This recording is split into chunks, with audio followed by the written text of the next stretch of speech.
Hello everyone, welcome back to my YouTube channel Life Sciences and I am your educator Supriya. तो guys previous video में मैंने glycolysis pathway के बारे में video को अपलोड कर दिया था। उसमें मैंने सारे जो स्टेप्स होते हैं ग्लाइकोलिसिस के वो बता दिया था। और इस वीडियो में हम ग्लाइकोलिसिस पाथवे में जो भी रेगुलेटरी एंजाइम्स होते हैं और जितना भी नेट एटीपी होता है उसके बारे में स्टडी करेंगे। इंपॉर्टेंट है, बहुत ज़्यादा रेगुलेटरी एंजाइम्स के बारे में एग्जाम में बहुत पूछा जाता है और कितने एटीपी ओवरऑल मिलते हैं उसके बारे में भी पूछा जाता है। So let's start the video.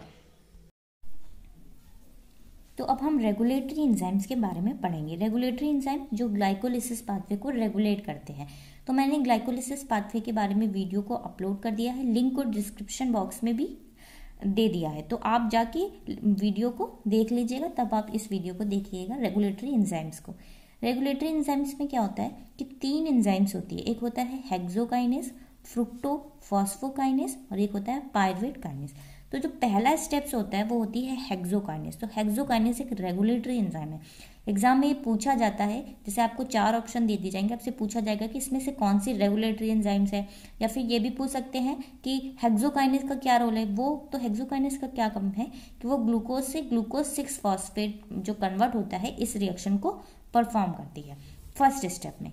Next enzyme है फ्रुक्टोफॉस्फोकाइनेस, ये 3rd स्टेप में इन्वॉल्व होती है। इसका क्या वर्क होता है, ये फ्रुक्टोज 6 फॉस्फेट को फ्रुक्टोज 1,6 बिस फॉस्फेट में कन्वर्ट करती है। तो ये 3 एंजाइम जो है वो रेगुलेटरी एंजाइम है।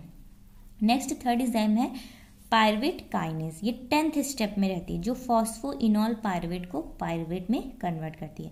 तो तीनों एंजाइम इंपॉर्टेंट है। पहली है हेक्सोकाइनेस, फ्रुक्टोफॉस्फोकाइनेस एंड पायरुवेट काइनेस। तो आप इसको लर्न कर लीजिएगा, इतना लेंदी तो नहीं है, इजिली आपको लर्न भी हो जाएगा। अब यहाँ पे मैंने कुछ स्टेप्स, जैसे कि ग्लाइकोलिसिस पाथवे में 10 स्टेप्स होते हैं, ठीक है, और 3 रेगुलेटरी एंजाइम्स भी है, मैंने जैसे वीडियो में आपको पहले बताया। तो पहली रेगुलेटरी जो पहले स्टेप में रेगुलेटरी एंजाइम होता है उसमें हम एक एटीपी को देते हैं, ठीक है। 3rd स्टेप्स में रेगुलेटरी एंजाइम जो होता है उसमें एक एटीपी का, और एक 10th स्टेप में रेगुलेटरी एंजाइम्स होता है, ठीक। होता क्या है कि 6th स्टेप में 2 NADH मिलते हैं हमें, ये रिड्यूसिंग स्टेप होता है, ठीक है। अब हमें यहाँ पे एटीपी को काउंट करना है, क्योंकि नेट के एग्जाम में एटीपी पूछा जाता है कि कितने एटीपी हमें मिले, नेट एटीपी कितना है।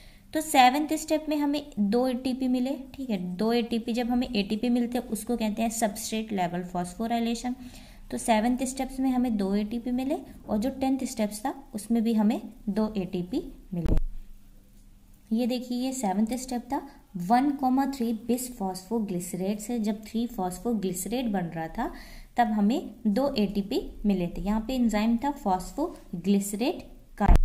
उसके बाद जो 10 स्टेप था, फॉस्फो एंडोपायरुवेट से जब 2 मॉलिक्यूल्स पायरुवेट के बन रहे थे तब 2 एटीपी यहाँ पे मिले थे। पायरुवेट काइनेस जो है एंजाइम्स यहाँ पे यूज हो रहा था। तो आप देख सकते हैं कि हमने 2 एटीपी को दिया, अब हमें 2 NADH मिले और 2 एटीपी 7th स्टेप में मिले, 2 एटीपी यहाँ पे मिले। तो टोटल हमारे पास हुए 2 एटीपी प्लस 2 NADH, ठीक है। अब हम इसके बाद इनको ऐड करेंगे, क्योंकि एग्जाम में टोटल पूछा जाता है। NADH को भी एटीपी में कैसे काउंट करना है, और 2 एटीपी, तो हमें नेट एटीपी ग्लाइकोलिसिस पाथवे में कितना मिला उसके बारे में, ठीक है।